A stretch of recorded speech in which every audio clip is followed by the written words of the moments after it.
TV, a cidade carinho passa por aqui.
Olá Piuí, olá Oeste Mineiro, olá você que nos acompanha pela internet. Olha só, eu tenho o prazer de abrir o PTV hoje recebendo aqui o instrutor de trânsito Luciano Machado. Tudo bem, né, Luciano? Tudo bem, Luciano.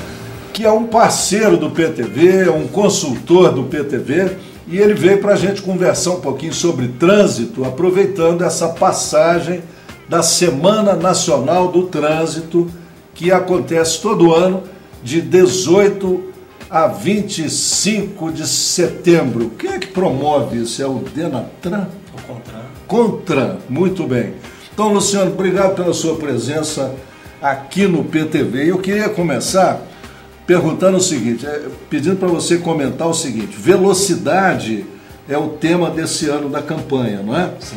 E o objetivo é tentar conscientizar principalmente o motorista jovem dos perigos da alta velocidade. Eu queria que você comentasse isso. Sim.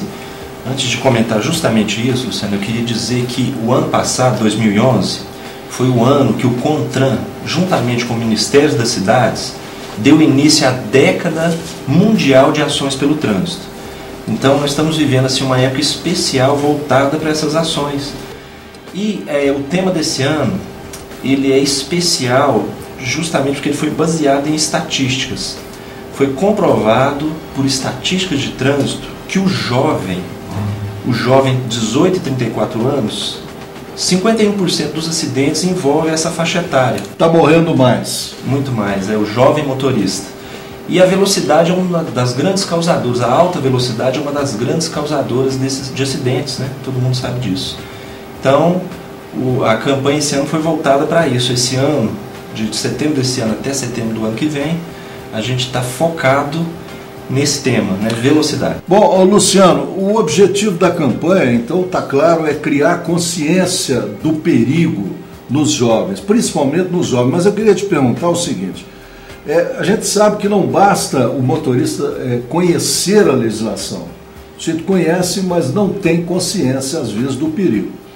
Então, não basta ter consciência para sair dirigindo por aí. Eu queria saber, na sua observação, você como instrutor de trânsito, essa consciência do motorista, esse amadurecimento do juízo no motorista depende de quê? Depende de idade? Você acha que as pessoas mais velhas têm mais consciência, têm mais juízo no trânsito, ou tem muito velho fazendo besteira no trânsito também?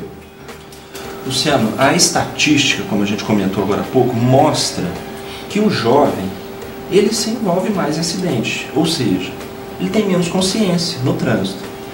Porém, dentro da nossa realidade aqui da cidade, que é a realidade que a gente conhece, que a gente convive, que a gente vive, a gente nota o seguinte: o motorista mais velho, ele tem maior dificuldade em aceitar as coisas novas, né? As mudanças, as coisas novas. E isso sim causa risco ao trânsito.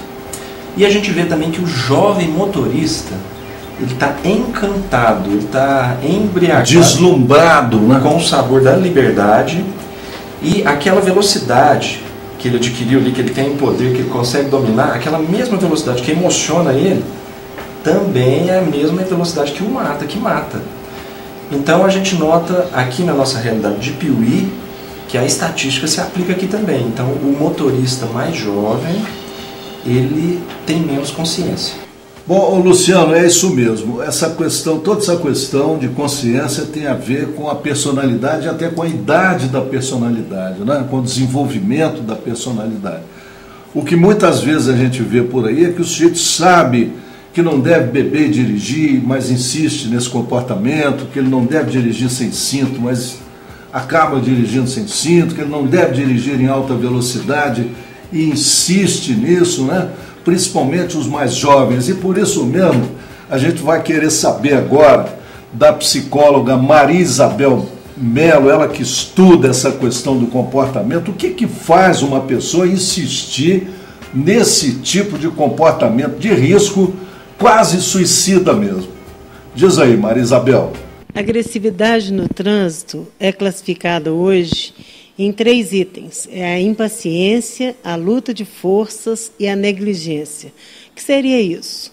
Hoje o motorista acha que ele dirige, é aquele motorista agressivo que acha que ele dirige melhor do que qualquer pessoa, sabe? Que ele é que sabe dirigir, que as pessoas não sabem dirigir. Então, o impaciente é aquele que não para no sinal, não respeita as placas, né, e está sempre causando um transtorno no trânsito. Aquele que é a luta de forças é aquele motorista que não aceita que ninguém fique na frente dele. Ele tem que ultrapassar todo mundo, aí ele corre demais, se alguém ultrapassa, ele fica ansioso, enquanto ele não passa, ele não sossega, né?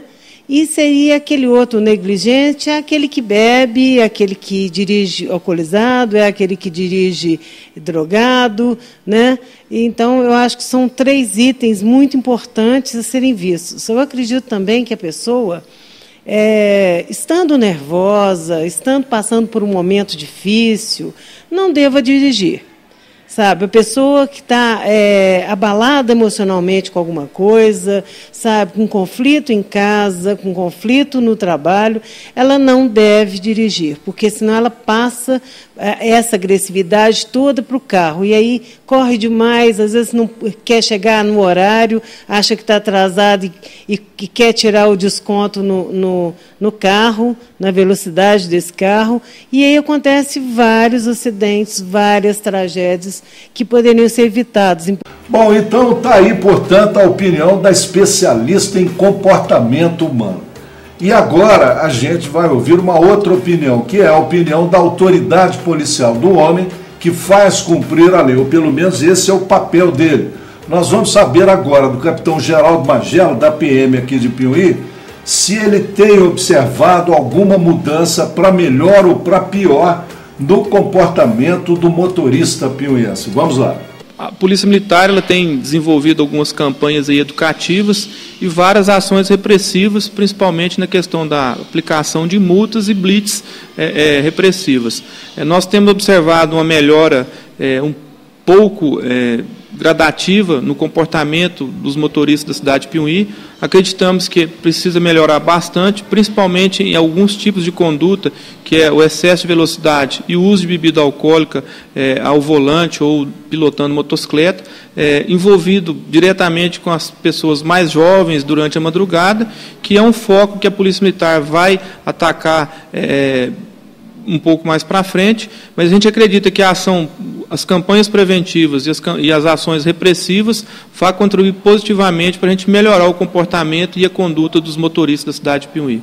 Bom, então é isso aí, tá aí as duas opiniões, Luciano. E eu queria saber agora, da sua parte, né, você como especialista, como professor, instrutor de trânsito, pessoa que contribui, que participa dessa formação do motorista, você que ajuda e entrega o motorista para as ruas, você e a sua escola, né, sua autoescola, qual é o papel do instrutor de trânsito nisso? Como é que você, pessoalmente, procura abrir os olhos, principalmente desse jovem que está deslumbrado, ganhou um carro, está tirando carteira, está se sentindo poderoso, livre, que são sentimentos muito perigosos, né? E como é que você procura atuar na consciência desse jovem aí, que a gente sabe que não é fácil, mas qual que é o seu papel nisso? Sim, a gente tem ali um período pequeno para tentar mudar o que ele tem de pré-definido sobre tudo isso, né? Sobre velocidade, sobre automóvel, sobre trânsito. Tentar mostrar que o Código de Trânsito brasileiro, ele é assim uma matéria, um documento quase que perfeito na sua teoria. O Código de Trânsito brasileiro, na sua teoria, ele é excelente. Infelizmente, nós, os condutores, que denegrimos tudo isso. Falhamos na prática. Justamente, ele é quase que um documento perfeito. Então, nós temos esse período para tentar mudar os preconceitos e implantar isso na cabeça da pessoa. A minha opinião é a seguinte, que vem de um problema cultural. O ser humano, há mais ou menos 50, 60 anos atrás, andava a pé e andava a cavalo. Então, o automóvel veio numa velocidade, uma mudança. Ele é uma maravilha, sem dúvida. O automóvel é uma invenção maravilhosa. Porém, ele veio numa velocidade que a gente não assimilou isso. A gente pensa que a gente tem que andar na velocidade tecnológica que é o automóvel. Não. Na verdade, como eu disse há pouco tempo, a gente andava a pé. O que faz a gente hoje anda 80 km por hora, 100 km por hora, isso aí já é uma evolução tremenda para o período de tempo. E acha que está andando devagar, né? Justamente. Então, o ser humano não assimilou. A gente não assimilou isso. A gente tem que assimilar, tentar entender, falar assim, não, a gente tem que respeitar isso. A gente está evoluindo, tem que respeitar a evolução do automóvel. Então, é um problema, reflete isso no mundo todo, não é só no Brasil. É um problema do ser humano. Cultural. Você acha que é cultural? Para a gente encerrar, você acha que noções de trânsito deveriam começar na escola para a criança aprender? Isso é certo. Fizemos aí uma experiência com crianças, né, aproveitando a Semana Nacional do Trânsito, e a gente viu que as crianças, eles observam o comportamento dos pais, já têm noção do que é certo e errado, e já estão chamando a atenção dos pais. Ou às vezes copiam também. Infelizmente é isso, porque vamos dizer, pai maluco, o filho vai ser maluco no trânsito também. Sim, então é uma luta, né? Porque se acontecer a conscientização fora da casa... Sim, ele vai tentar conscientizar a família, o pai... Justamente, agora realmente a família influencia. Claro. Né? Então... a gente tem observado que eu tenho assim quase que certeza, a gente, sei lá, daqui a anos a gente pode voltar a conversar sobre isso, mas eu sei que o jovem motorista do futuro, as crianças de hoje, terão uma consciência diferente, positiva. Muito bem. Luciano, obrigado pela sua presença ao Piuí na TV, né, por essa contribuição aqui na Semana Nacional do Trânsito. Sucesso, parabéns pelo seu trabalho. Um abraço e até daqui a pouco. Quem são os homens que fazem a diferença na vida pinhuiense? Em outubro, o Piuí na TV vai responder essa pergunta. Vem aí a lista oficial do Agora é que são eles, edição 2012. Você vai conhecer a força do homem pinhuiense.